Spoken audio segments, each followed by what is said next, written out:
اعوذ باللہ من الشیطان الرجیم بسم اللہ الرحمن الرحیم والذین تدعون من دونہ لا یستطیعون نصرکم ولا انفسہم ینصرون۔ اور اللہ تعالیٰ کے سوا جنہیں تم پکارتے ہو وہ تمہاری مدد کرنے کی استطاعت نہیں رکھتے اور اپنے آپ کی مدد کر سکتے ہیں۔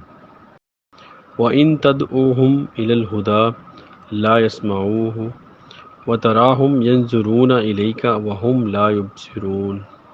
اگر تم انہیں ہدایت کی طرف بلاؤ تو وہ نہیں سنیں گے، اور تم انہیں دیکھتے ہو کہ وہ تمہاری طرف دیکھ رہے ہیں حالانکہ وہ دیکھتے ہی نہیں۔ آج ہم سورۃ الاعراف کی آیت نمبر 197 کی اور 198 کی تلاوت کی، اس کا ترجمہ آپ نے سنا۔ یہ جو بیان کیا جا رہا ہے شرک کے بارے میں اللہ تعالیٰ کی طرف سے، شرک کی جو نحوست ہے اس کے بارے میں بیان کیا جا رہا ہے۔ جو لوگ شرک کرتے ہیں اور جن کو وہ شریک ٹھہراتے ہیں ان کے بارے میں بتایا جا رہا ہے کہ ان کی بے بسی۔ تو اللہ تعالیٰ فرما رہے ہیں اور اللہ تعالیٰ کے سوا جنہیں تم پکارتے ہو وہ تمہاری مدد کرنے کی استطاعت نہیں رکھتے اور نہ ہی اپنے آپ کی مدد کر سکتے ہیں۔ یعنی کہ جو حقیقی جو مدد ہے، حقیقی جو ہیلپ ہے وہ اللہ تعالیٰ کی طرف سے ہوتی ہے۔ کوئی بھی انسان یا کوئی بھی ہستی وہ اللہ کے حکم کے سوا کسی کو نہ فائدہ پہنچا سکتی ہے نہ ہی نقصان پہنچا سکتی ہے۔ جبکہ اگر کسی کے بارے میں اللہ تعالیٰ نے یہ ٹھہرا دیا کہ اس کو فائدہ پہنچ رہا ہے تو پوری دنیا کی سارے انسان اکٹھے ہو جائیں، اللہ تعالیٰ نے کسی کے لیے فائدہ لکھ دیا ہے تو وہ اس کو نقصان نہیں پہنچا سکتے۔ اسی طرح اگر اللہ تعالیٰ کسی کے لیے نقصان لکھ دے، نقصان جو کوئی بھی پوری دنیا کے لوگ اگر جمع ہو جائیں تو اس کو فائدے میں بدل نہیں سکتے۔ تو حقیقی جو کامیابی ہے یا ناکامی ہے وہ اللہ تعالیٰ کی طرف سے ہے، اور اللہ تعالیٰ کے جو قوانین ہیں ان کے مطابق ہی ساری چیزیں وقوع پذیر ہوتی ہیں۔ کوئی انسان اگر چاہے کہ وہ اللہ کی مرضی یا اللہ تعالیٰ کے قانون کے خلاف جو ہے وہ کچھ لے آئے یا کچھ پریزنٹ کر دے تو وہ ناممکن چیز ہے۔ یہ اس کی طرف اشارہ کیا گیا ہے کہ وہ اپنے آپ اگر یعنی کہ اپنے آپ کو فائدہ پہنچانا چاہیں تو وہ نہیں پہنچا سکتے جب تک کہ اللہ تعالیٰ نہ چاہے، تو دوسروں کی مدد کیسے کریں گے؟ یہ جو اشارہ ہے ان ہستیوں کی طرف ہے جن کو لوگ اللہ تعالیٰ کے ساتھ شریک ٹھہراتے ہیں، جیسے کہ جو کرسچنز ہیں وہ حضرت عیسیٰ علیہ السلام کو خدا کا بیٹا کہتے ہیں، اور اسی طرح جو بے شمار جو ایسے بزرگ گزرے ہیں جن کو لوگ جو ان کو اس احترام اس حد تک آگے بڑھا دیتے ہیں کہ وہ نعوذ باللہ وہ اللہ تعالیٰ کے ساتھ ہی ملا دیتے ہیں۔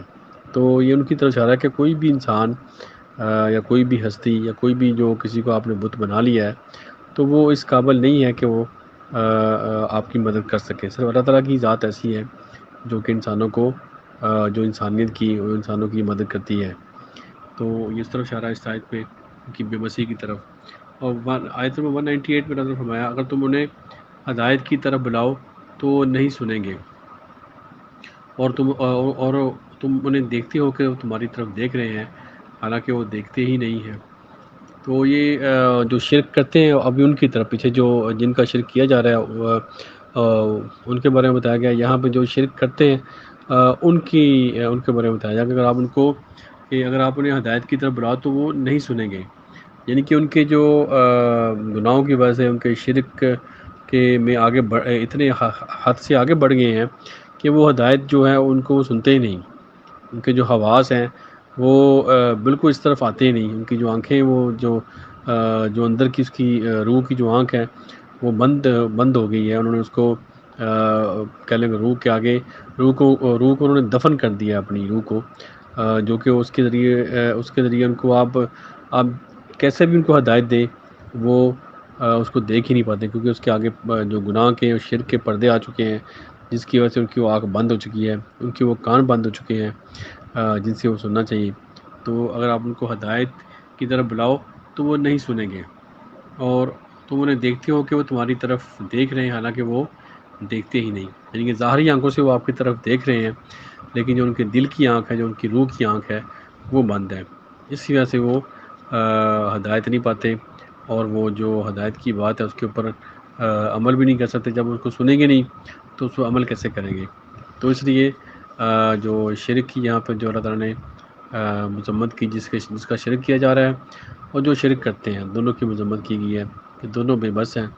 اور جسے مانگا جا رہا ہے وہ بھی کسی قابل نہیں ہے، اور جو مانگتے ہیں ان کو اگر آپ ہدایت کی طرف بنائیں تو وہ آئیں گے نہیں. اس کا مطلب یہ نہیں ہے کہ آپ نے سمجھانا ہی چھوڑ دینا ہے. یہ ضرور جو حق کا پیغام ضرور پہنچانا ہے. ہمارا کام تو صرف پیغام کا پہنچانا ہے، باقی ہدایت جو ہے وہ اللہ پاک کے ہاتھ میں ہے.